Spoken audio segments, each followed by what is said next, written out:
Ya estamos acostumbrados a que haya en el ámbito de la salud, la educación, pero sobre todo en la educación, entidades que no tenían existencia propia hasta hace, qué sé yo, pocos años atrás, y que hoy día tienen una presencia muy preponderante, tienen opinión, tienen ideas, proponen cosas, generan iniciativas y sobre todo están ahí para poder evaluar desde la sociedad civil lo que ocurre en el ámbito en particular. Estoy hablando de la educación. Estamos con nuestro primer entrevistado. Él es Ariel Ramos, investigador en políticas educativas de Fundación Educación 2020, que es una de estas organizaciones que llegó para quedarse, aparentemente, en términos de vigilar, asesorar, proponer, acompañar políticas en el sector de educación. Y ya que estamos en medio de la discusión de ley de presupuestos 2018, donde se alocan ahí una serie de inversión en términos de platas para el sector educativo, queríamos conversar con Ariel sobre justamente qué hay y qué te parece lo que en materia educativa para el año 2018, que dicho sea de paso, quien quiera que gane la elección presidencial está de alguna manera fijado en su primer año por el presupuesto que se aprueba antes de que llegue a la moneda. Por lo tanto, quien quiera que gane va a tener que funcionar con el presupuesto del último año de gobierno de Michelle Bachelet. ¿Y qué tanto eso incide, te parece, en las políticas de educación que vamos a ver a partir del 2018? Efectivamente, lo que nosotros hemos visto, digamos, en este análisis que hemos realizado del presupuesto 2018 es que parte importante de los recursos que se van a asignar a este nuevo presupuesto están asociados mucho a las reformas que ya deja implementadas o deja aprobadas el gobierno saliente de Michelle Bachelet. Llámese carrera docente, la ley de inclusión, la ley de gratuidad de la educación superior, que son los, digamos, puntos principales y banderas de lucha que ha defendido este gobierno. En ese sentido, el gobierno que venga, cualquiera sea el color político, va a tener durante este primer año un rol importante en la implementación de la carrera docente, también en la implementación de la ley de desmunicipalización, que fue recientemente aprobada y que debiese dar cuenta el próximo año de la implementación de 4 servicios locales. Entonces, en ese sentido, digamos, los recursos para el primer año están relativamente fijos, más allá de que hay un porcentaje de libre disposición que es el que se deja para cada gobierno entrante, digamos. Así es, y en el caso de las cosas que van a entrar en operaciones, no todavía en régimen, pero por lo menos van a entrar en operación. Tú mencionaste algunas, la desmunicipalización, la carrera docente, todo esto. ¿Cómo están evaluadas cada una de esas reformas respecto, de alguna manera, de las críticas que hubo al grueso de las reformas al principio? Nosotros vemos que al menos en carrera docente, digamos, está todo más o menos claro. Hay aumentos importantes en el presupuesto 2018 que dan cuenta de los bonos, como el bono de reconocimiento, que es uno de los puntos que más sube en la carrera docente. Lo que sí nosotros vemos con preocupación de cara al próximo año es cómo va a ser la implementación de la ley de desmunicipalización. O sea, ¿qué va a hacer la ley de desmunicipalización? ¿Qué ordena hacer? La ley de desmunicipalización lo que ordena es para ciertas comunas que la administración de la educación pública de Chile ya no esté radicada en los municipios, sino que se crean unos servicios locales de educación que son los encargados de administrar las escuelas públicas, ¿ya? Es una implementación que es gradual. Son 70 servicios locales los que debiesen estar en funcionamiento de aquí al 2030. Vamos a partir recién con 4, que son en la región de la Araucanía hay uno, en la región metropolitana hay otro, en la tercera y en la cuarta. Lo que uno debe esperar es que esta transición sea de manera paulatina, pero sea consensuada con los distintos actores. Lo que no puede ocurrir es que los municipios se desentiendan de la educación, se lo traspasen a estos servicios locales y ellos puedan funcionar de manera autónoma. En ese sentido, el gobierno que entre tiene que tomar el trabajo que se está haciendo hoy día, digamos, con territorios de anticipación, que son los que ya se están organizando de alguna manera para poder hacer este traspaso de los colegios municipales, pueda tomar la posta y pueda seguir profundizando en la implementación del proyecto, digamos. Ahora, hay ciertas cosas que a propósito, estamos conversando con Ariel Ramos, investigador en políticas educativas de Fundación Educación 2020. hay ciertas cosas que se han posicionado en el tema educativo en, si tú quieres, el inconsciente colectivo. Está dado, te va a salir a la primera provocación. Por ejemplo, que hay que invertir mucho más en educación temprana y parvularia y en educación pública.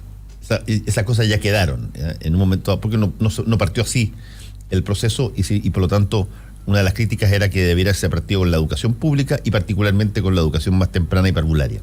¿Qué hay de nuevo en eso, en este presupuesto?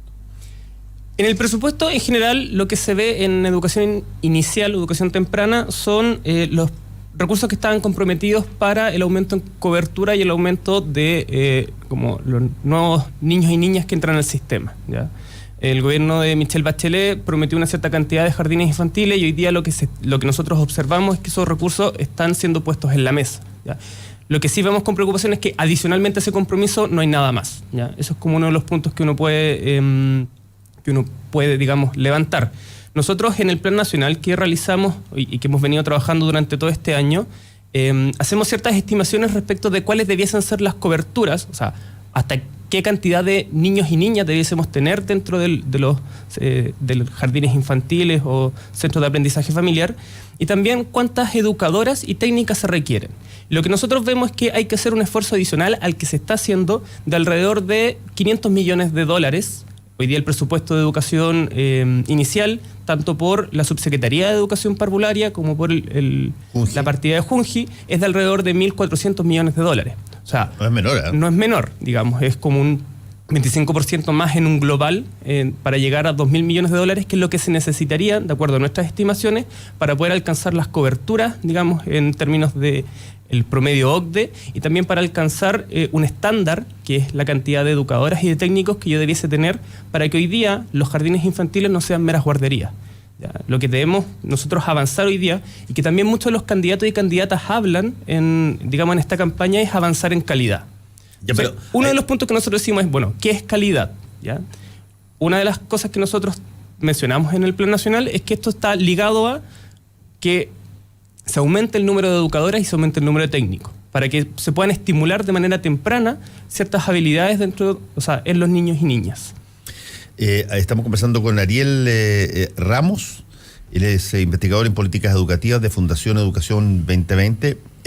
Tú mencionaste de que varios candidatos hablan de esta inversión en lo que es parvulario, lo que es la Junji y los jardines infantiles, porque se advierte que es algo muy importante. Hay una discusión, por ejemplo, y acá en una conversación con el jefe del comando de Sebastián Piñera, Andrés Chadwick, él rectificó algo que aparece en su programa. Él decía que en su programa iba a tener, cito literalmente, educación en términos de parvulario, universal y gratuita, literal.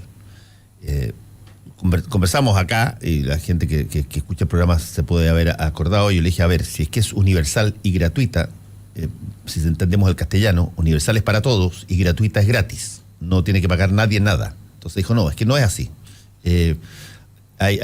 Las personas que pueden pagar en realidad no tienen por qué recibirlo gratis. Bueno, entonces, ¿cómo es universal y gratuita? Se quedó de hacer la corrección al respecto de eso. Pero el hecho es que hay hoy día un porcentaje bastante grande de la educación parvularia que es gratuita ya. Y la pregunta es, ¿qué tanto incide ese factor, el que sea gratuito, dentro de las políticas de calidad que se puedan ofrecer? O sea, en términos generales, como el punto de la gratuidad finalmente incide en asegurar el derecho a la educación de niños, niñas y jóvenes. O sea, lo que estamos, digamos, esa puede ser una discusión un poco más ideológica respecto de quién paga, así que el que puede hacerlo, que lo haga, y el que no, que el Estado subsidie esos recursos, digamos. Pero acá estamos hablando del derecho a la educación y de asegurar el acceso, ¿ya? Hoy día, efectivamente, en educación inicial, en los, digamos, niveles mayores, pre-kinder, kinder, tenemos una cobertura que nos asegura de alguna manera un acceso universal. eso no pasa en los niveles menores, digamos, nivel medio menor, nivel medio mayor, pero no necesariamente porque no haya acceso, sino que porque hay un tema de la familia en que no quiere mandar a los niños y niñas tan tempranamente al colegio. Y eso puede ser porque o no los quiere escolarizar o prefiere tenerlos en la casa. ¿Ya? Nosotros lo que hemos visto en ese sentido es que debiésemos avanzar, digamos, en aumentar esas coberturas, pero también debiésemos pensar en qué modelo de jardines infantiles debiésemos tener, ¿ya? Y volviendo al Plan Nacional, también lo hemos propuesto en una nueva modalidad que son centros de aprendizaje familiar, donde también pueda participar la familia de esos jardines, o sea, dentro de estas instituciones, y que ellos puedan hacerse cargo de la educación de sus niños y niñas sin tenerlos en la casa necesariamente, ¿ya? Ahí pudiésemos nosotros avanzar, digamos, en aumentar las coberturas. Hay un punto que me parece interesante en esta situación también, siempre en lo parvulario y en lo primero, que tiene que ver con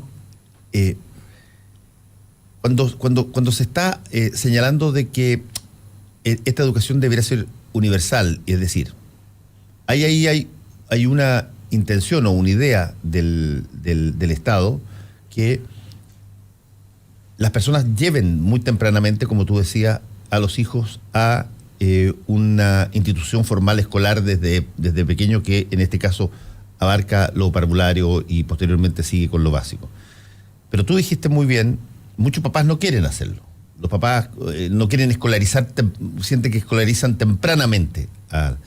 Esos padres que se pueden dar el lujo de tener los niños en la casa, digamos, no son particularmente los padres que ambos trabajan, salen de la casa, no tienen alguien que cuide a los niños mientras están. O sea, ¿quiénes son los padres que pueden darse el lujo, si tú quieres, de decir yo quiero que mis hijos estén conmigo en la casa mucho más tiempo antes de escolarizarlo?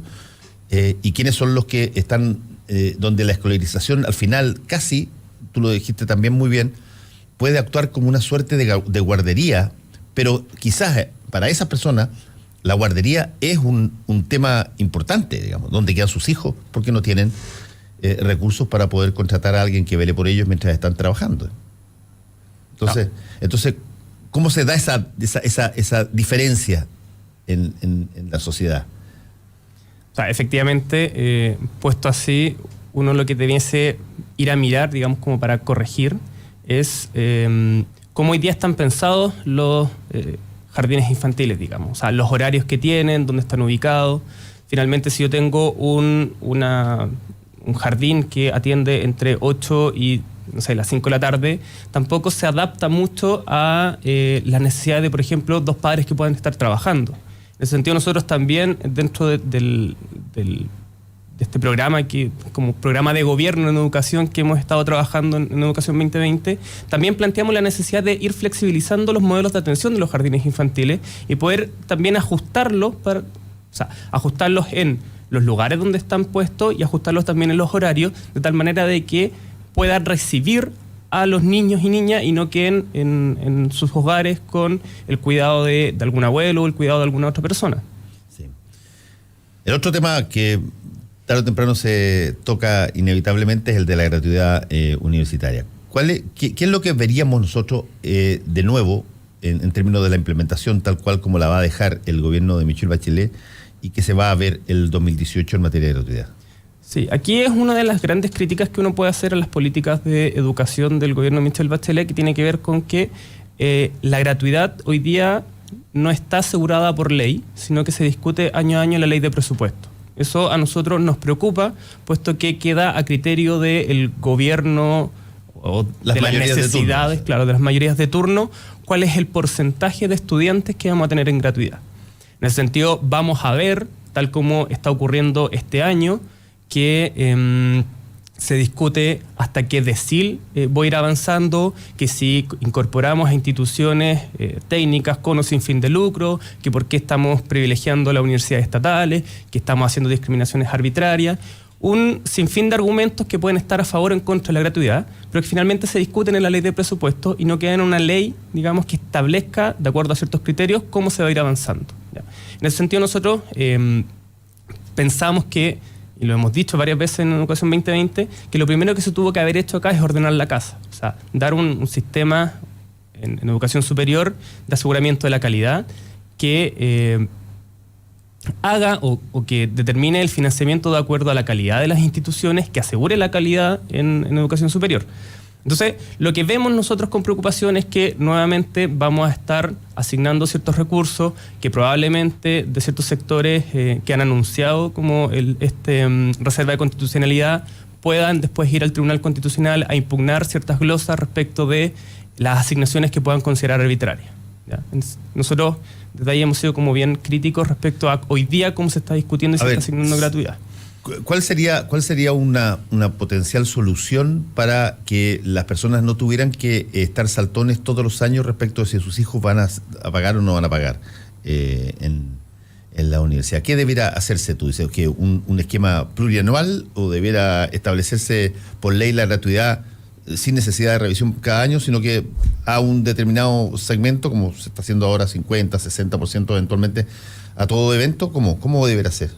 O sea, lo que nosotros hemos planteado en Educación 2020 es que eso debiese ser mediante una ley especial, que por una parte, antes de discutir la gratuidad en educación superior, ordene la casa. O sea, sin eso no podemos seguir avanzando en dar mayor cobertura, porque vamos a estar replicando los vicios que hoy día tiene el sistema. O sea, la gratuidad puede ser un incentivo si es que no la regulamos de manera correcta para que se sigan replicando carreras que no van a tener campo laboral, universidades que no necesariamente van a poder cumplir de acuerdo al como aspecto financiero, y que después podamos ver situaciones como la de la Universidad Iberoamericana o la Universidad de Arce. En ese sentido, primero ordenar la casa.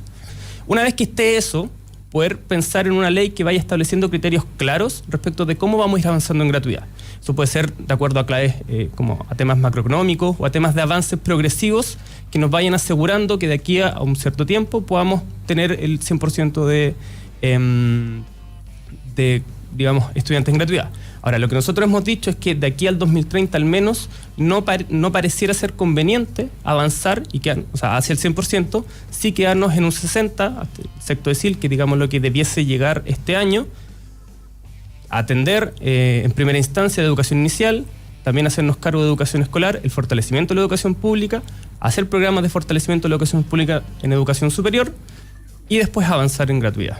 Por último, te quiero preguntar, Ariel, hubo una época que ha bajado, este signo ha bajado, pero hubo una época en que prácticamente todos los años habían 3 o 4 indicadores que medían qué tan bueno era la educación chilena. Se daba los resultados de las pruebas CIMSE, se veía la PISA comparada con las demás, se hacía un estudio de cómo los colegios particulares pagados, incluso chilenos, se compadecían con los estudios pagados de colegios particulares en los países OCDE, y de pronto se dejó de entregar públicamente mucha de esa información, o por lo menos no está dándose vuelta. ¿Qué tanto hemos avanzado o retrocedido en eso?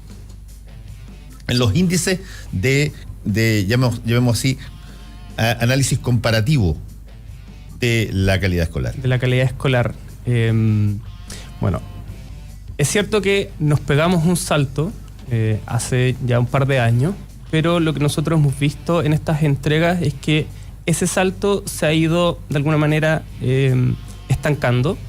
No estamos avanzando hoy día, más allá de que hemos aumentado los recursos en educación, no estamos avanzando en la calidad de los aprendizajes de nuestros niños, niñas y jóvenes.